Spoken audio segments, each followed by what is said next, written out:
suis pas content, il y a Michel Blanc qui est décédé. Oui, Michel Blanc, il nous a malheureusement quittés à l'âge de 72 ans. T'es sûr de l'info? Non, je sais pas, peut-être sur un malentendu. Non, non, bah pas là. Alors, putain, c'est l'extrême droite, ils doivent être paumés. Hein. Bah, il y a un blanc qui meurt et c'est un bronzé qui disparaît. Enfin bref, Michel nous a quittés, mais soyez rassurés, nous aurons quand même toujours des occasions de rire.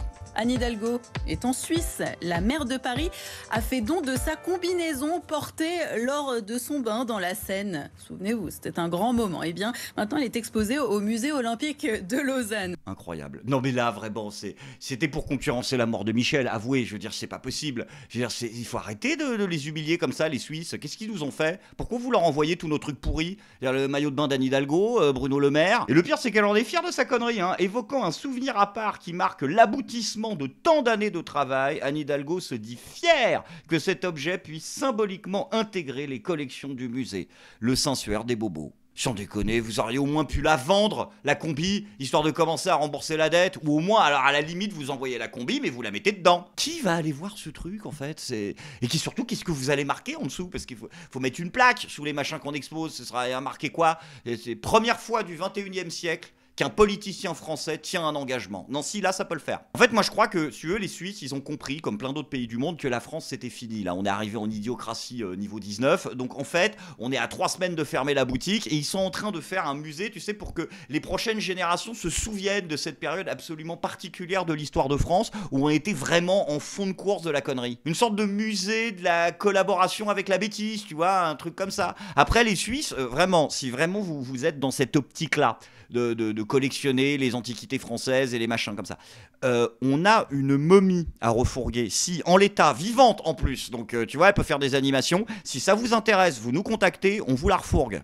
Après, quand j'ai dit ils auraient pu la revendre pour rembourser la dette, j'étais un petit peu de mauvaise foi, parce que c'est vrai que remboursement de la dette ou pas remboursement de la dette, une chose est sûre, la situation des classes populaires va s'améliorer. Bah si, le gouvernement a décidé d'augmenter le SMIC. Revalorisation du SMIC de 2% au 1er novembre prochain en anticipation du mois de janvier, c'est ce qu'a annoncé hier Michel Barnier. Pourquoi maintenant? Pourquoi maintenant? Parce qu'on s'approche très près en fait des 2% de lesquels il y a une revalorisation.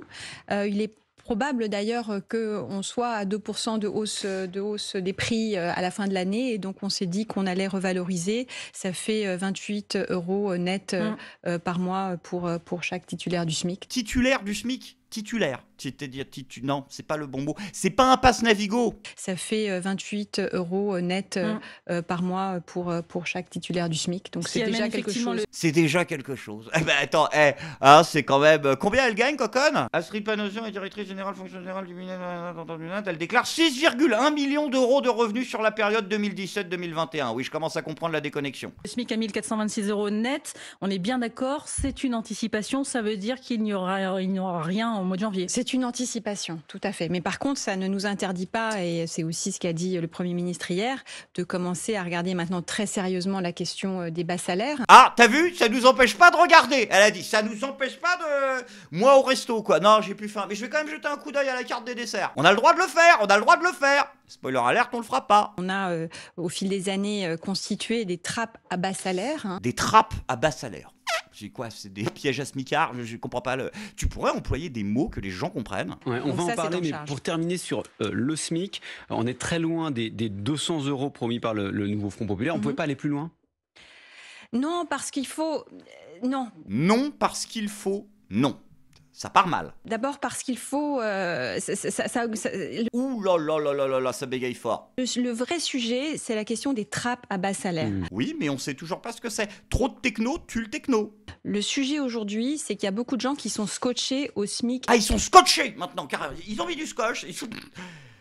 Non, sans déconner, il y a un vrai problème avec ton champ lexical. Incroyable. Si ça se trouve, ils ont réussi à trouver pire que Prisca Thévenot en matière de langue de bois. Il est pas mal, hein, ce reboot de Agnès Pannier-Runacher. C'est un peu la même marque. Tu sais, quand je regarde les gouvernements français, ça me rappelle une vieille série que beaucoup d'entre vous sont trop jeunes pour avoir connue, qui s'appelait Hartley Cœur à Vif. Tu sais, c'était une série dans un lycée. Et en fait, tous les ans, il y avait une nouvelle saison et ils changeaient les acteurs. Mais ils prenaient toujours les mêmes stéréotypes. C'est-à-dire que t'avais toujours un grand beau gosse qui faisait de la boxe. T'avais toujours un petit gros qui était rigolo. T'avais toujours un mec un peu paumé qui faisait le malin. T'avais toujours une blonde goth avec un look un peu alternatif qui découvre à milieu de la saison qu'elle était lesbienne. Là, c'est exactement le même truc. On a l'impression qu'ils gardent les mêmes stéréotypes et ils prennent des clones. Après, ça aurait pu être pire. On aurait pu avoir Ségolène Royal au gouvernement. Mais non, on n'a pas eu. Hein, à cause du sexisme. Oui. Ah, vous n'êtes pas au courant? Regrettez que Emmanuel Macron vous ait pas appelé pour Matignon? Ah non, c'est pas à moi de regretter si vous voulez, mais c'est vrai que peut-être que j'aurais pu être reçue.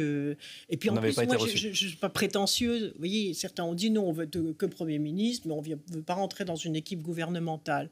Mais non, aujourd'hui, on a besoin de toutes les énergies, de toutes les personnalités expérimentées. J'ai dit, je suis disponible pour Matignon, je suis disponible pour le gouvernement.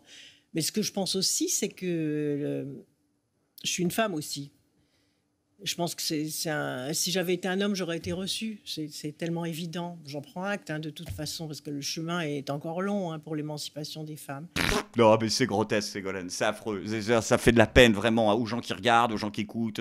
Oui, donc il n'y a personne, parce que personne regarde, personne n'écoute. Mais je veux dire, 42 femmes, 42 ministres, ils ont pris 21 femmes. Donc là, c'est du moite-moite. Je veux dire, si t'es pas dedans au bout d'un moment, tu vois. Même si t'avais été bigender, c'est-à-dire les deux à la fois, tu n'y aurais pas été.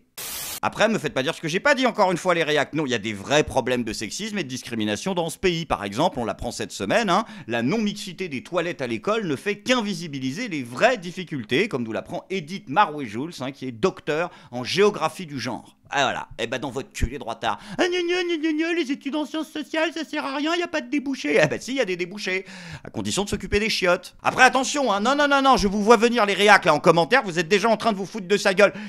Tape pénalité progrès. Je vous l'ai dit maintenant, c'est pénalité progrès. Donc là, c'est 38 secondes dans vos gueules. Et aujourd'hui, qu'est-ce que j'ai en stock, quoi? Tiens, oula, tiens, ça c'est pour vos gueules, ça. La grande parade Metec a eu lieu en Seine-Saint-Denis afin de sensibiliser les gens aux bienfaits de l'immigration. Voilà, c'est pour vous, c'est maintenant. Et vous ne zappez pas.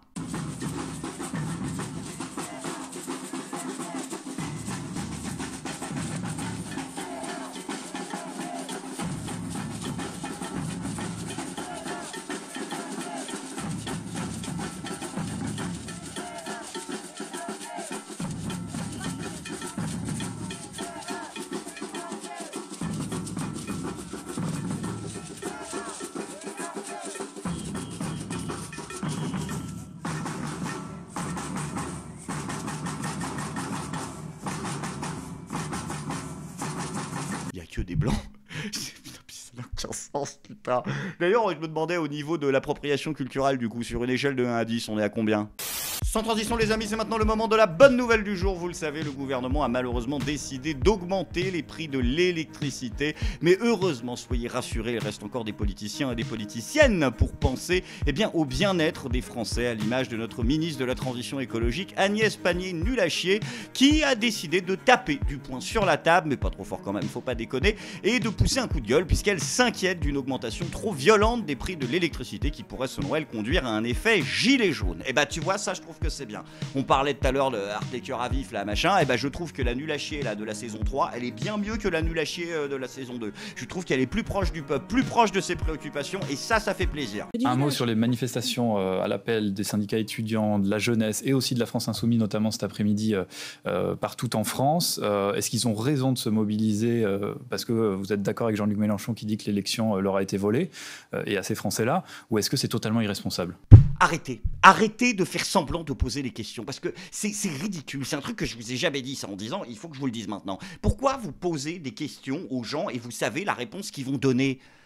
Madame Runacher, est-ce que vous pensez, comme votre principal adversaire idéologique, que l'élection est une mascarade et qu'elle a été totalement volée aux Français et que votre gouvernement et donc vous êtes totalement illégitime ? Ou est-ce que vous pensez que c'est un escroc antisémite ? Tu sais bien ce qu'elle va te répondre ? Tu vois ce que je veux dire ? Au moins, tu t'es honnête, tu dis bon écoute connasse, il est 1h17, là t'as jusqu'à 27, tu me dégobilles sur la gueule à Méluche et puis ensuite tu vas prendre ton café. Voilà, au moins chez Pascal Praud, ils sont honnêtes. Franchement. Non mais c'est non seulement irresponsable, mais c'est faux. Mais putain, elle a participé au braquage. Pourquoi tu lui demandes si c'est le truc était réglo ? Je veux dire, si tu veux poser la question à quelqu'un, pose la question à quelqu'un de gauche. Hein ? Comment ça, elle est de gauche ? Agnès Pannier-Runacher, je suis de gauche. Le NFP n'a pas le monopole de la gauche ? Comment ça, je suis de gauche ? C'est quoi cette escroquerie ? C'est quoi la prochaine étape ? Olivier Dussault est de gauche aussi ? Ou qu'est-ce que c'est que ça ? Décider à faire entendre la voix des sociodémocrates, à porter cette parole d'une gauche de l'action et de la raison, d'une gauche qui affirme qu'agir n'est pas trahir, d'une gauche aussi attachée à l'ambition d'un projet qu'à la capacité à le réaliser. Olivier Dussault ? Ah, parce qu'ils se partagent entre enfoirés Ah non, mais en fait, c'est ça le truc. C'est que vu que le République En Marche, là, c'est tous les traîtres de gauche et de droite, parce qu'ils se revendiquent tous tout ce qu'ils veulent. Du coup, vous pouvez prendre que des mecs de votre propre clan politique et dire que c'est un gouvernement pluriel. Ah ben, elle est belle, l'arnaque. Je suis pas content.